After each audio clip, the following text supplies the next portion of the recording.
What's up, guys? Our Wrestling Podcast back at you with another episode. This is Dave Vicious, along with Justin Little Package, Craig the British Bulldog, and that's it. That's just it. That's it. That's just the three of us today. Bringing you our perspective on the world of professional wrestling. No inside sources, no ties to the industry, just stories from the diehards, sharing opinions with you. Today's topic, the legacy of superstar Billy Graham. For audio fans, give us a listen on Apple, Spotify, and iHeartRadio. Or for video, check us out on YouTube at Our Wrestling Channel. And look to your left for several other video options. Please give us a follow on Instagram at O.W.P 2019 or on Facebook if you are decrepit and weird. Jess, it's the superstar. David, I'm sweeter than a chocolate cake. I'm better than... I don't know. That's my superstar Billy Graham. Like, that's his... he would, you know, the phrase... I know that we're on time constraints here, but the phrase ahead of his time is often overused. And but with superstar Billy Graham, he was truly ahead of his time. And as you read on, there was also often imitated, but never often imitated, never duplicated. Dave Butterfield, don't forget that about superstar. That's superstar Billy Graham. And I know that Triple H inducted him in the Hall of Fame, and he did a really fun speech of him. He's like, I lift big weight plates. I eat T-bone steaks. Like, and he was like Muhammad Ali. Like, they had that rhyme kind of like jive going on or whatever. And that was superstar Billy Graham. And he was copied by a bunch of people. You're going to get to it. There's huge names that just flat out copied him, just with no. Yeah, and they'll admit it too. They'll be like, superstar, 100%. And he looked like everything like was different about him. Like the first part of his career, if you look at pictures, which I put on the notes and I'll put it here. Right. The second superstar Billy Graham in the second half of his career, it's like he was like George Foreman, the boxer, right? Like George Foreman, when he was world champion the first time, had hair and, you know, like was a little bit slimmer. He was a big dude, but he was a little bit slimmer. And then the George Foreman that we grew up with was the bald, heavier, I trained with cheeseburgers. Like, it's in a weird way, Superstar was like that. Even though Superstar never got big, like, you know, he was always in shape. But the first part of Superstar was long blonde, bleach blonde hair, tie-dye tights. And then the second half was like still tie-dye, but totally shaved bald. The goatee, like Scott Steiner used to do with the bleach in the middle and the black on the outside. And he was like two different guys, but I really mean it. Like, the phrase ahead of his time absolutely applies to Superstar Billy Graham. I don't know of another person that like resembles. Go ahead, Craig. Sorry, you were going to say something. For sure. No, you'll read about it later, but like everyone took pieces of him. The people you see today, people yesterday, even the documentary, which I don't think is on Peacock, it was called 20 Years Too Early or something. Yes. So a testament to like how ahead of his time he was, and everyone will say that. Yeah. Yep. Eldridge Wayne Coleman Jr. was born in a working class family in Phoenix, Arizona on June 40 in the ring, Eldridge. Already in the ring.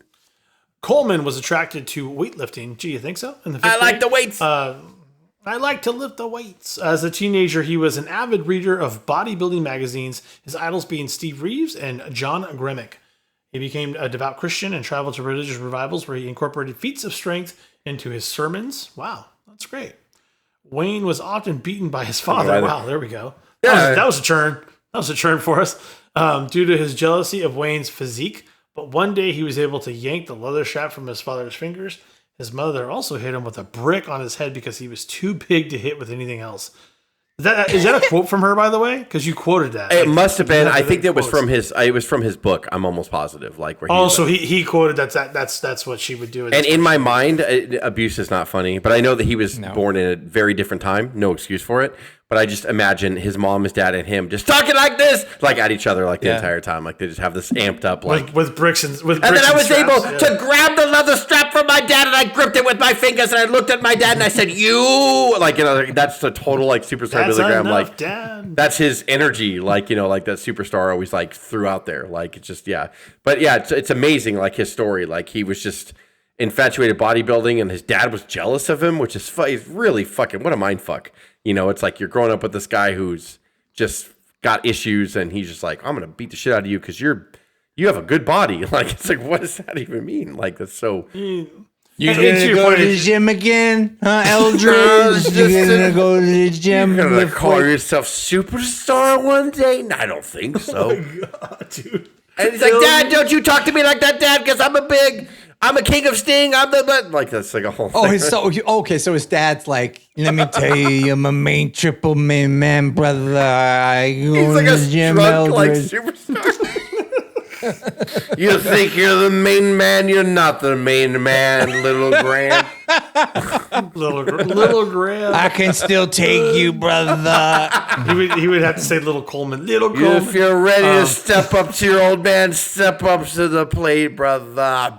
There's the reason why your name is Junior. Coleman attended North High School, where he was track and field star and a shot put champion. He also dabbled in amateur professional you boxing. throw the big ball, dude. Participated Big ball. in the 59 Golden You Gloves. want to be an amateur? Oh, you're a boxing champion now. You're a boxing old man.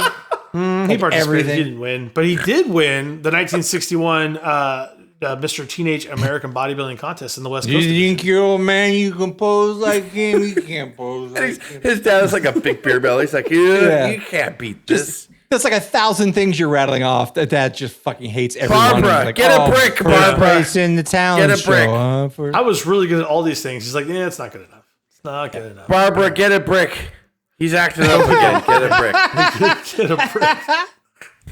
Coleman began to train intensively in 1968 at Gold's Gym in Santa Monica, where he worked out with Dave Draper, Franco Colombo. 1995 membership, brother. You get a membership. You can bring a family member for free coming out of Gold's Gym. I don't know. That's Superstar Billy Graham advertising. And and he advertised that he benched 605 pounds. Apparently, that's huge. That's just fucking huge. It really is. That's a lot. That's a lot of weight on the bench. Like some people were like, that's an impressive squat rate. That's the bench. No, I bench that, baby. I don't squat that. I squat 9,000 pounds, Jack.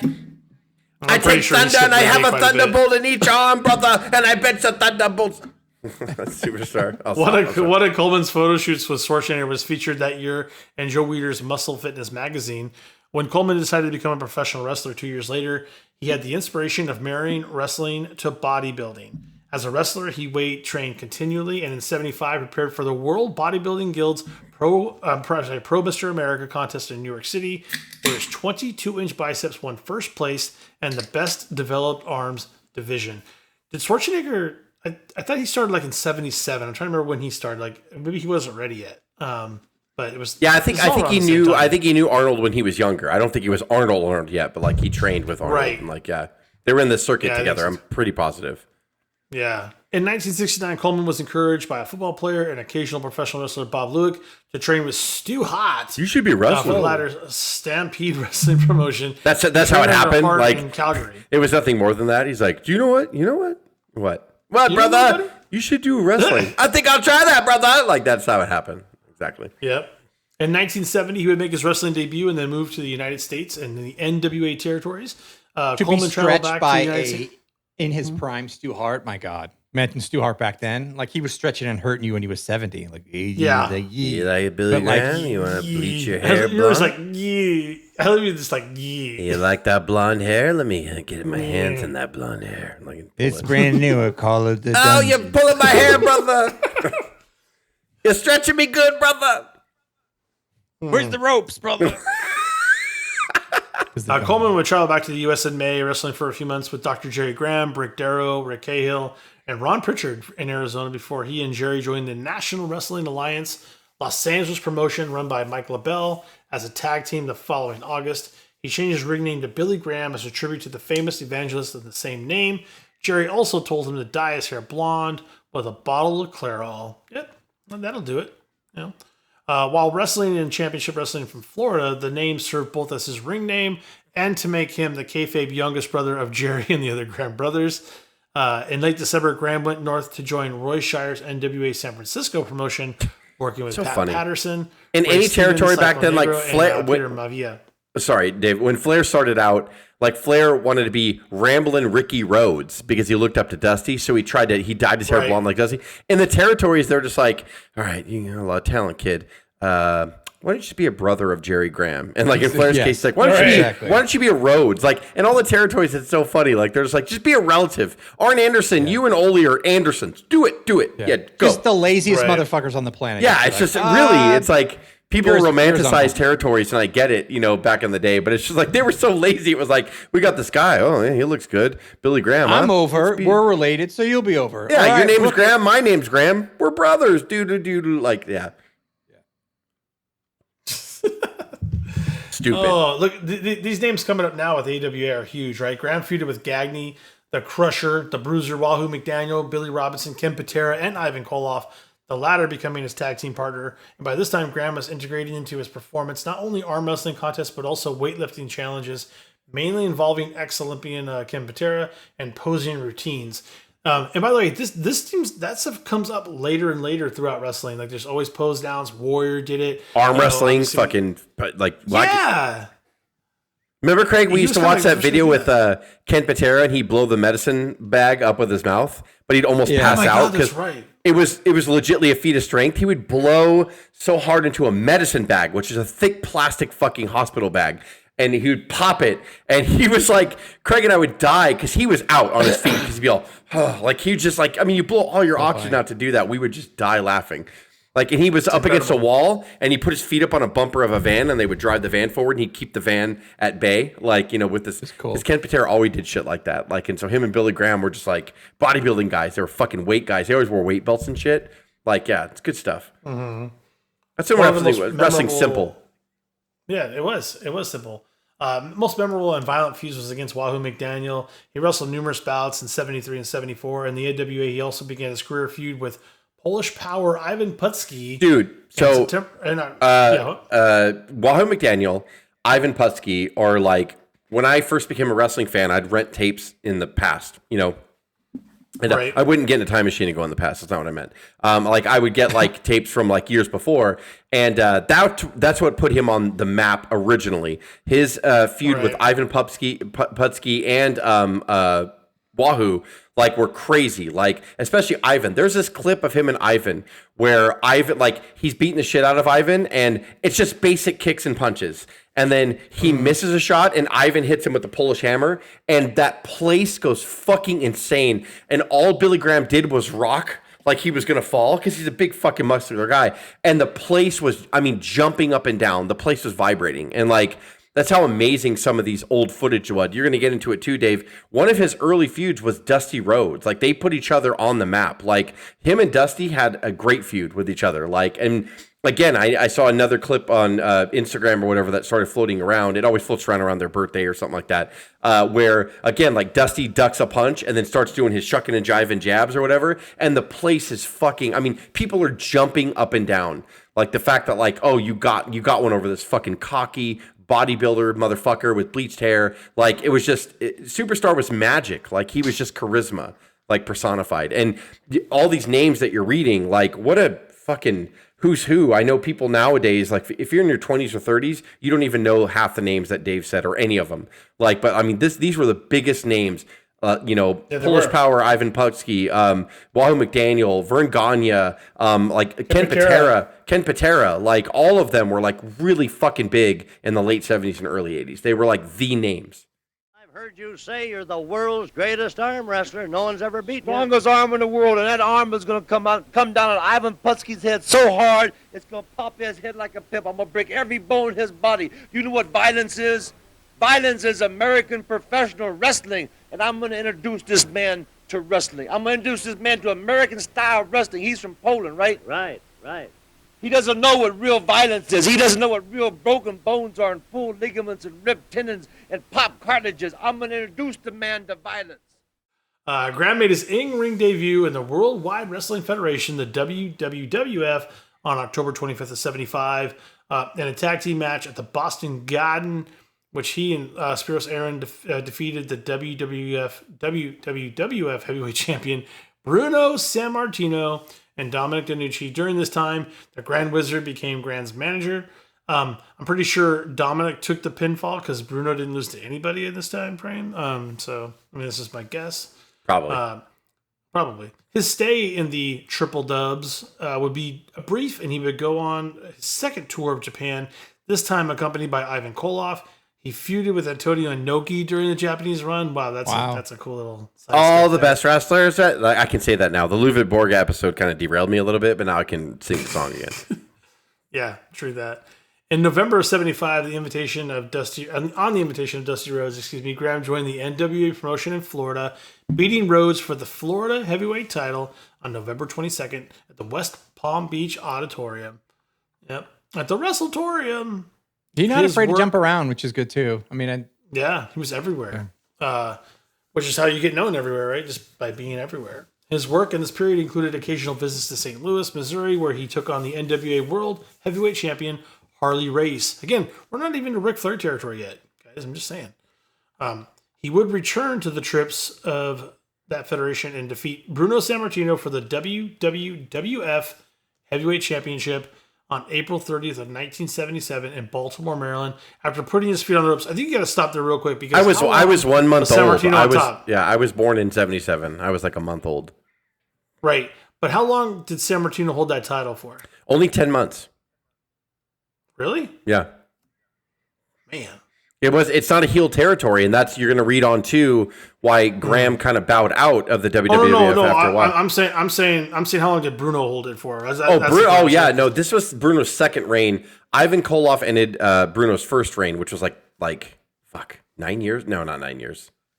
Maybe it was. I'm trying to. Yeah, that's the number that I think. I think it was 9 years. Yeah, his first reign, and then the second reign was like 4 or 5. Like it was a long reign, like his second reign, and then all I'm saying is it's a big deal for someone. Yes, yeah. That's huge. Yeah, that's a huge deal. I just got to kind of point that out. 4 years in that reign for him to take. Bruno was the staple deal. of McMahon Senior. Like he was the staple of the WWF territory in New York, and Bruno was the guy. Like he was just the god up there. Yeah. And by the way, he cheated. He put his feet on the ropes for that championship, so that was cool. A nice little heel victory there. Sammartino hammering away on superstar Graham. Graham obviously dazed here at the moment, but still very much in the match, on his feet. And really going to work now. Sammartino. Oh, took his foot down. Graham, what a cover. 2, 3, a kick. It's over.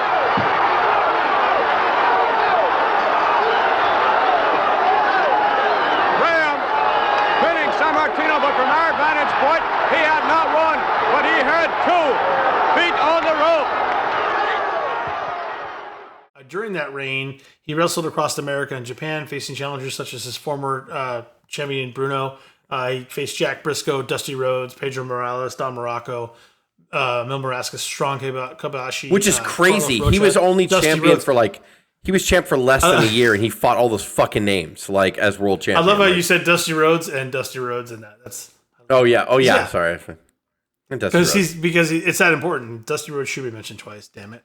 On the 25th of January in '78 in Miami, Florida, at the Orange Bowl, no doubt, Graham wrestled against then NWA World Heavyweight Champion Harley Race in a WWF Heavyweight match versus NWA World Heavyweight match for a unification of those belts, which ended in a draw, so we never got a unification. I guarantee it was boring as fuck. I guarantee it. Yeah. These territories that can't fucking agree. They take advantage of the fans for champion versus champion, and they're like, dun, dun, dun, dun, dun, draw, like that all the time. And no one wants to be put in a position at that point to like accidentally lose or to have their belt stolen from them, so it's all pretty safe and like... Yeah, it's political, right. Yeah. Yeah.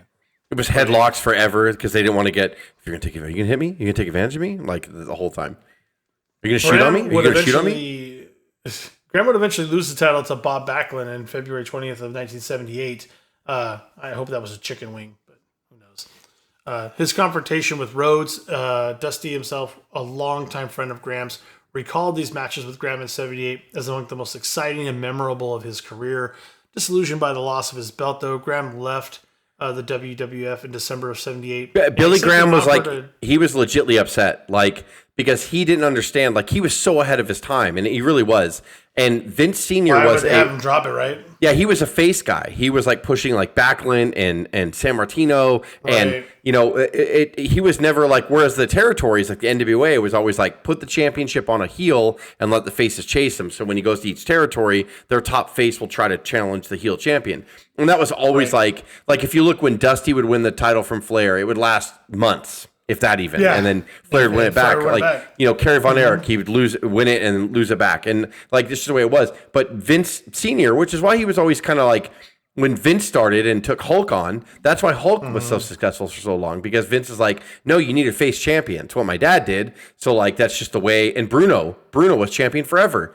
Combination of 13 years, 12 years, 13 years. So it was just Billy Graham was very upset that he was just dude, I'm fucking on fire. I'm getting, right. And the problem is a 50-50 split back here in the 70s and early 80s was not, nobody knew what to do with that. Like there was faces or heels and that was it.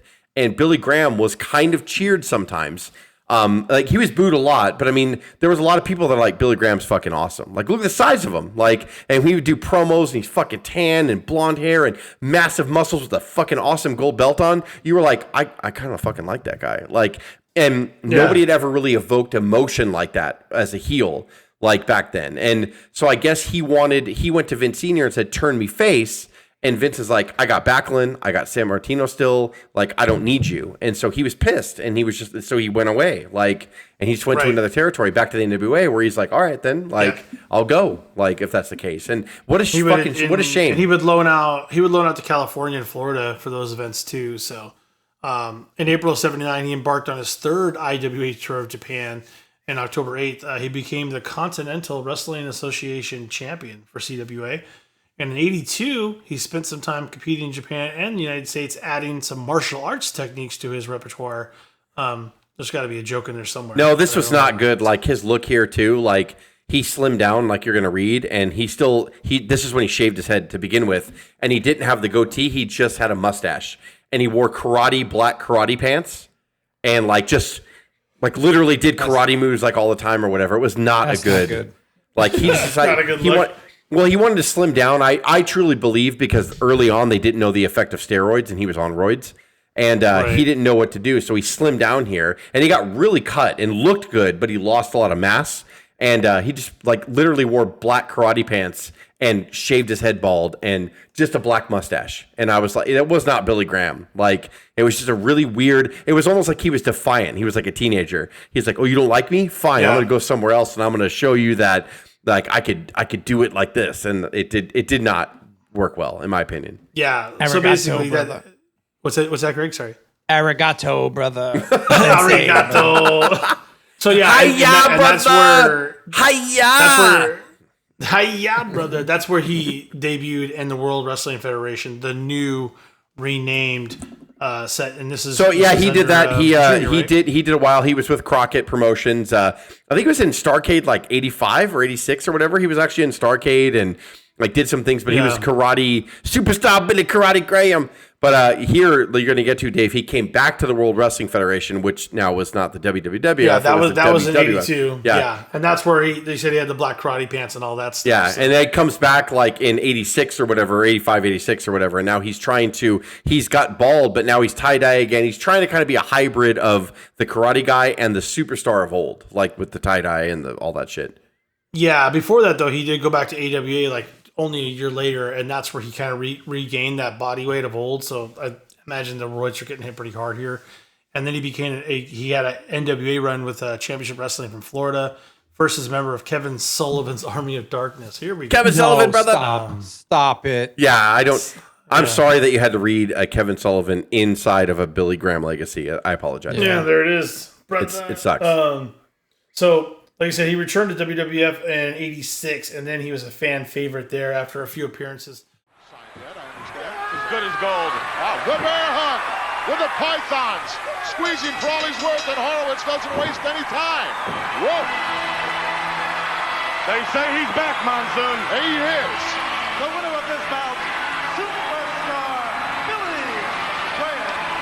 Superstar Billy Graham victorious here this week on Wrestling Challenge with that python bear hug of his. Hey, he's back 100%. Let's go back and take a look at the awesome power. It was diagnosed that he required hip replacement surgery. The footage of his hip replacement was shown on WWF TV. Look at my surgery. Wow. Look at my surgery, brother. The bones are so crisp and so white. But he did return in mid-'87. He was going to be advertised as being a part of Hulk Hogan's Survivor Series team, but the strain on his hip, his ankles proved to be too much. In Syracuse on October 27th, the one-man gang supposedly retired him from active competition permanently with a running splash on the concrete floor after Graham's win over Butch Reed. In the incident, aired on November 14th, 87 episode of Superstars, Don Morocco came to Graham's aid, and Graham subsequently became Morocco's manager. This shows me right here, you want to mess with the manager, then you're going to pay for it. Because there's a lot of loyalty in wrestling between wrestlers and their managers. What are they doing to him? Oh, no, got across the hip. Right on that hip, too. Right on the bad hip. Look at that. 400 and some odd pounds. Look at that. Oh, my goodness. What are they trying to do to him? I'll tell you what they're doing. They're going to end his career. That's what they're trying to do. They're going to send him back to the doctor again. You mean to tell me we're going to have to watch one of those bloody operations? Oh, coming in. Let Morocco go. There was in Morocco cleaning house in there. We saw him earlier on. Yeah.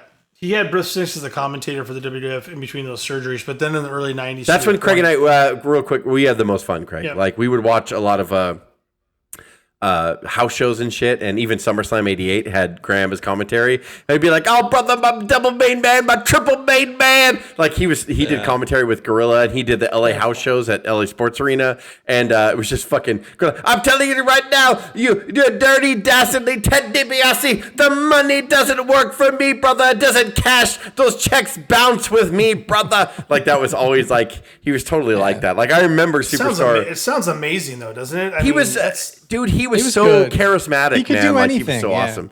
And just even if you go back and watch SummerSlam 88, it was Monsoon and him. And like Heenan would come in there between matches and fuck with them, whatever. And Heenan was a dick. Heenan's like, "Oh, hey, Superstar, are you here beating your legs because they don't work? Is that what you're doing right now?" Like, he would do crazy shit. And he's like, "Let me tell you something, Bobby Heenan. Like, don't you fuck." Like, it's just so crazy. Like, yeah, I remember that specific like time. Like, that was when I first became a fan. It was like around the 88 time. So like, yeah, I just remember Superstar popping up every now and then doing commentary. And they introduced him as a legend and all that stuff. But yeah, his career just ended not so bueno. Like, he was going to be on the very first ever Survivor Series. He was going to be on Hulk's team, and they had the vignettes and everything done, and Morocco ended up coming in and replaced him. But Dave will go on to read. Yeah, because in the early 90s, U.S. federal agents were investigating Dr. George Zahorian in Harrisburg, Pennsylvania, a physician who had been dispensing already in the ring, steroids Dr. George Zahorian. And he has a syringe. And other drugs to wrestlers at steroids. WWF events.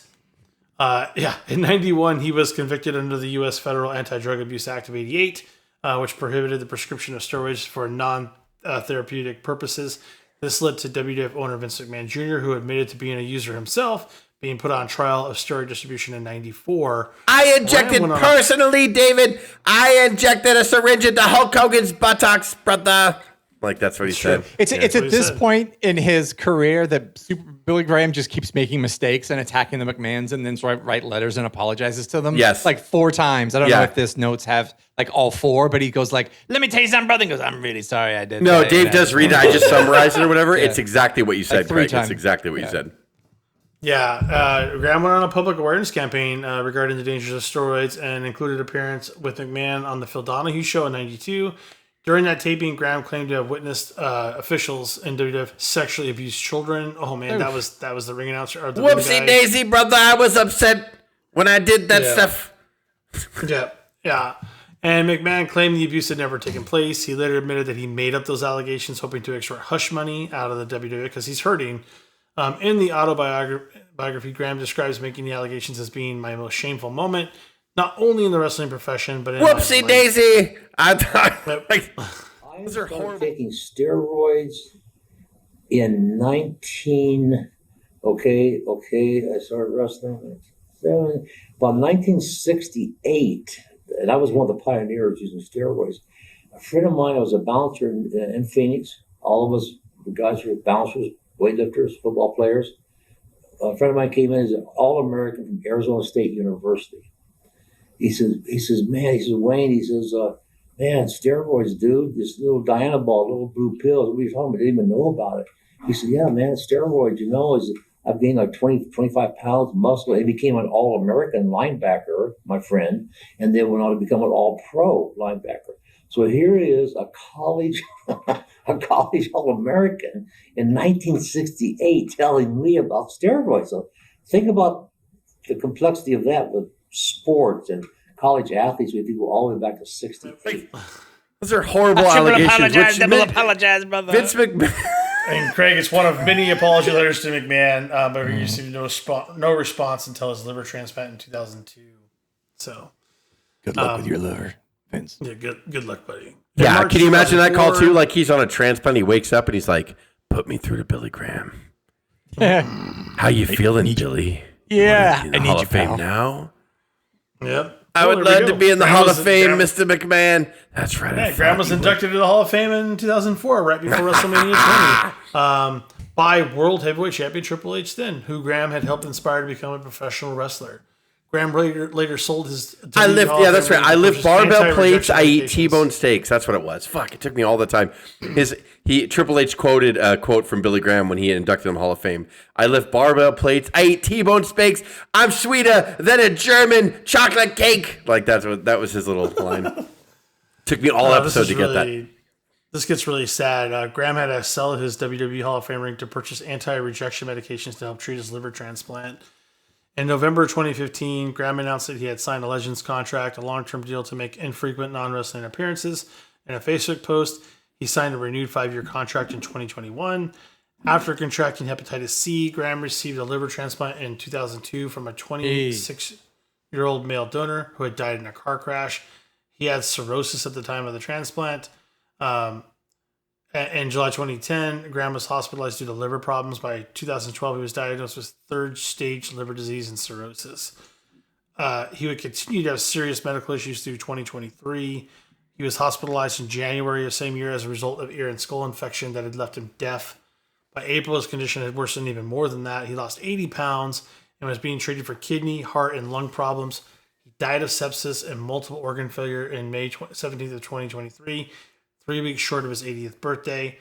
Can I say he was cheating death for years? The internet was saying first of all, every year. The fact that he lived till he was 80, he way outlived like his health problems. Like the fact that he lived to 80 years old and survived a liver transplant is fucking insane. Like he lived till 80. Like Jesus Christ, dude. The steroids this guy did, like everything. Like I mean, all the health problems. Like he had the fact that he made it to 80. Like is insane to me. Like what a wow. It's insane. Many wrestlers have based their looks and styles off Billy. Some examples are Ric Flair, Austin Idol, Steve Austin, Scott Steiner, Triple H, Hulk Hogan, and Jesse the Body Ventura. Graham was also famous for his characteristic use of the word brother. You've been talking about it the whole time in his promos, referring to commentators or wrestlers. His stems from his background attending evangelical revival meetings where everybody referred to each other as a brother or sister in Christ. Graham's use of the word caught on, and since then, countless wrestlers have also used brother in their own respective promos, most notably Hulk Hogan, brother.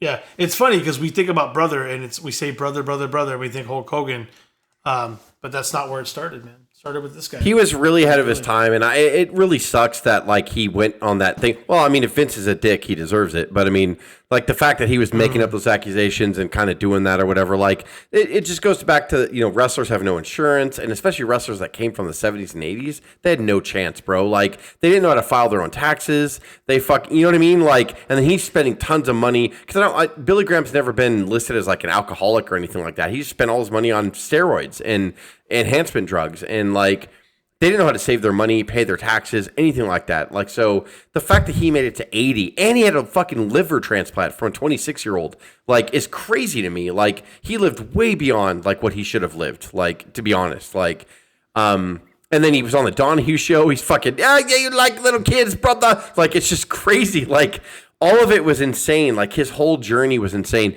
He was really ahead of his time, and I think he was just misguided, and he was sick and hurting a lot of his later career and just wanted money and he didn't have anybody to help him. And I'm not saying that you should make up allegations at all. I don't condone that. But like a lot of these wrestlers from the 70s and 80s just died miserable like deaths because like they just didn't have any savings plan. They didn't have, you know what I mean? Like there was no medical for them, nothing. And like later on the years when they're suffering from, they're drinking a lot or doing drugs or steroids or whatever, they had no way to pay for their medical bills. And so like, it's a tragic story, but his prime, like he influenced everyone that we love, like Ventura, like Hogan. When Scott Steiner first turned heel, before he was Big Papa Pump, he was Superstar Scott Steiner. That was legitimately his nickname on Nitro.